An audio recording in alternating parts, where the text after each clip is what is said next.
दोस्तों, एक दिन माँ अपने बेटी को घर पर छोड़कर वह पड़ोसी के यहाँ बर्तन साफ करने के लिए जाती है। लेकिन एक दिन वह जल्दी काम खत्म कर कर जैसे ही घर पर पहुँचती है तो देखती है पिता और बेटी दोनों एक ही बेड पर सोए हुए थे। इतना वाक़ देखने के बाद जो माँ होती है सौतेले पति पर बिना कुछ सोचे समझे, बिना कुछ सोच विचार किए उसके ऊपर दुष्कर्म का आरोप लगाती है। क्या वाक़ई में यह पिता अपने बेटी के साथ इतने घिनौने वारदात को अंजाम दे सकता था? क्या वाक़ई में ये पिता जो है बेगुनाह था? आज की सारी कहानी अपने इस वीडियो के माध्यम से आप लोगों को साझा करता हूँ। दोस्तों चलिए क्या है पूरा वाक़ जानते हैं अपने वीडियो के माध्यम से। नमस्कार दोस्तों, आप देख रहे हैं लिस्टन रवि स्टोरी, सच्ची घटनाओं पर आधारित कहानी। दोस्तों मैं रवि, आज की जो सच्ची घटना आपको बताने जा रहा हूँ, इस सच्ची घटना की शुरुआत होती है उत्तर प्रदेश से। बात कर रहा हूँ उत्तर प्रदेश का एक ज़िला लगता है आगरा, जो कि अपने आप में काफ़ी मशहूर ज़िला है। वहीं का रहने वाली होती हैं उर्वशी बघेला। और जो उर्वशी बघेला होती हैं अपने पति के साथ रहती हैं। उनके पति का नाम होता है सरोज बघेला, जो कि देखने में काफ़ी हैंडसम लगते हैं। पति पत्नी का जो जीवन था काफ़ी अच्छा चल रहा होता है, काफ़ी ये दोनों अच्छे से व्यतीत कर रहे होते हैं। शादी के 1 साल बाद सन 2012 में उन्हें एक बेटी पैदा होती है। बेटी पैदा होने के बाद उन दोनों लोग उनका नाम रखते हैं दीक्षा। दीक्षा रखने के बाद जो बेटी थी काफ़ी अच्छी लग रही थी। इसके बाद जो है इन दोनों का जीवन काफ़ी अच्छा चल रहा था। लेकिन यहाँ पर अगर हम बात करें जो उर्वशी बघेला थी, वह जो है काफ़ी संकालू प्रकृति की व्यक्ति थी। वह जो है अपने पति सरोज बघेला के ऊपर काफ़ी रोक-टोक करती थी, बार-बार रोका-टोका करती थी। उन्हें कहीं आने-जाने में जो है उन्हें कहीं रोकती थी, कहीं टोकती थी। और जो सरोज बघेला था जो है, वह अपनी इस पत्नी की जो है रोक-टोक से काफ़ी परेशान था। यह परेशानी जो है काफ़ी एक दिन जो है कुछ बड़ा खतरा बन जाती है। देखते-देखते शादी के 1 साल बाद 2013 में जो है इन दोनों जो है आपसी सहमति के बाद ये दोनों जो है आपसी सहमति के बाद मनमुटाव के बाद ये दोनों आपस में जो है तलाक ले लेते हैं। और तलाक लेने के बाद जो उर्वशी बघेला होती है, वह जो है अपनी बेटी दीक्षा को अपने पास रखने की फैसला करती है।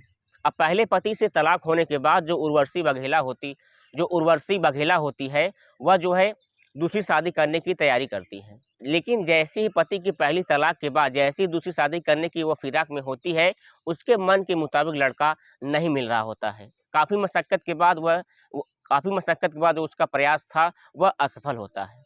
इसके बाद जो उर्वशी बघेला होती है अपने बेटी की जो है पेट पालने के लिए और अपना पेट पालने के लिए, वह पड़ोसी के यहाँ बर्तन माँजने और घर का काम-काज करने के लिए वह जाया करती थी।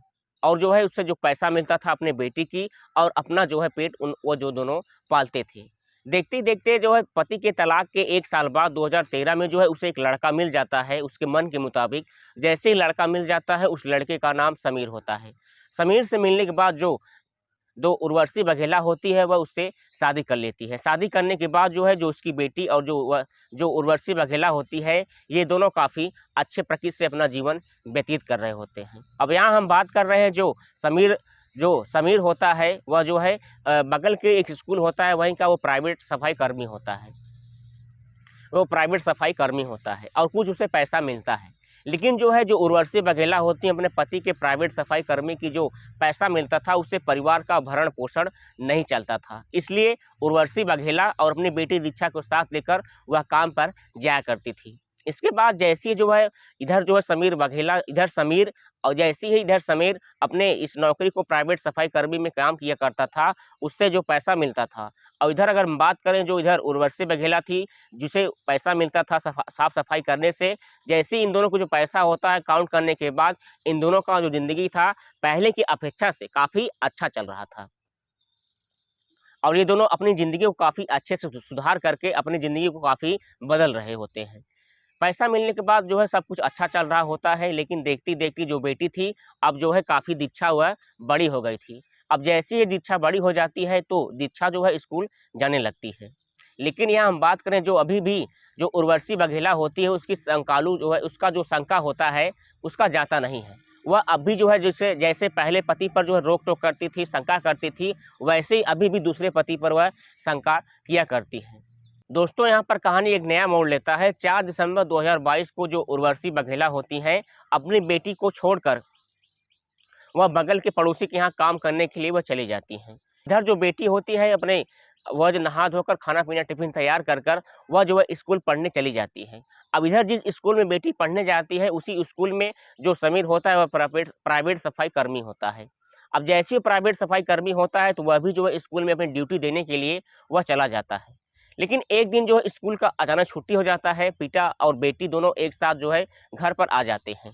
और इधर जो माँ होती है घर पर नहीं होती है, वह जो है पड़ोसी के यहाँ काम काज करने के लिए जाती है।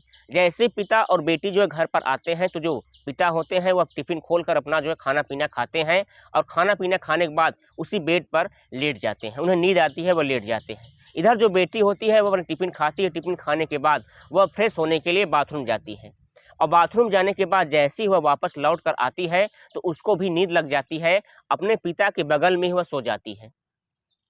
इधर हम बात कर रहे हैं जो उर्वशी बघेला होती है, जो पड़ोसी के यहाँ काम-काज करने के लिए जाती है, वह भी काम-काज खत्म कर वह घर पर आती है। और जैसे ही वह घर पर आती है तो देखती है जो गेट था, वो गेट का दरवाज़ा पूरी तरह से खुला हुआ था, क्योंकि वो दोनों नींद की हालत में थे, कुछ याद नहीं हुए, दोनों सो जाते हैं। अब जैसे ही वह और अंदर हलती है तो हलने के बाद जब देखती है पिता और बेटी दोनों एक ही बेड पर सोए हुए थे और पिता का जो पैर था वह बेटी के पैर पर सटा हुआ था। इतना वाक़ देखने के बाद जो समीर होता है वह उठ जाता है। उठने के बाद इधर जो उर्वशी बघेला होती है उसका गुस्सा 7वें आसमान पर होता है। 7वें आसमान पर होने के साथ-साथ वह समीर को एक थप्पड़ जड़ देती है और जड़ने के बाद उसे बहुत भला-बुरा कहती है। उसके ऊपर दुष्कर्म का आरोप लगाते हुए अपने नज़दीकी पुलिस स्टेशन पहुँच जाती है और अपने नज़दीकी पुलिस स्टेशन पहुँचने के बाद उसके ऊपर अपने बेटी के ऊपर दुष्कर्म का आरोप तय करती है। दुष्कर्म का आरोप जैसे ही तय करती है जो सौतेला पति होता है जिसका नाम समीर होता है, जिसके साथ उर्वशी बघेला का शादी हुआ था, तो वह कहता है कि मैं बेगुनाह हूँ, मैंने अपनी बेटी के साथ मैं ऐसा कुछ नहीं किया हूँ। हम दोनों स्कूल गए थे, स्कूल जाने के बाद हम दोनों साथ आते हैं, खाना-पीना खाते हैं, हमको नींद लग जाता है, मैं बेड पर सो जाता हूँ और जो बेटी थी वह आकर सो जाती है। मैं अपनी बेटी के साथ भला ऐसा काम नहीं कर सकता हूँ, लेकिन इधर जो माँ होती है अपने सौतेले पति के ऊपर ज़रा-सा भी विश्वास नहीं करती है और वह पति के ऊपर गंभीर धाराओं में वह जो है मुकदमा दर्ज कर देती है। इधर हम बात कर रहे हैं जैसे ही वह जेल में चला जाता है, इधर जो बेटी होती है बेटी को थानों में बुलाया जाता है। जो बेटी होती है, जो उसकी माँ होती है उसको भी उसके ऊपर बहुत ज़बरदस्ती के साथ जो माँ होती है उसको दबाव बनाती है कि आपको जो है दबाव में आकर जो ऐसा-ऐसा आपको बयान देना है। इधर हम बात कर रहे हैं जो इधर बेटी होती है जिसका नाम दीक्षा होता है, वह भी दबाव में आने के बाद अपनी जो है पिता के ऊपर गंभीर जो गलत आरोप होते हैं उसे लगा दिया जाता है। लगाने के बाद जो है उसे जेल में डाल दिया जाता है। पॉस्को एक्ट के तहत जो है जो पुलिस होते हैं वहाँ पर मुकदमा दर्ज करते हैं और दर्ज करने के बाद उसे जेल के सलाखों के पीछे डाल दिया जाता है।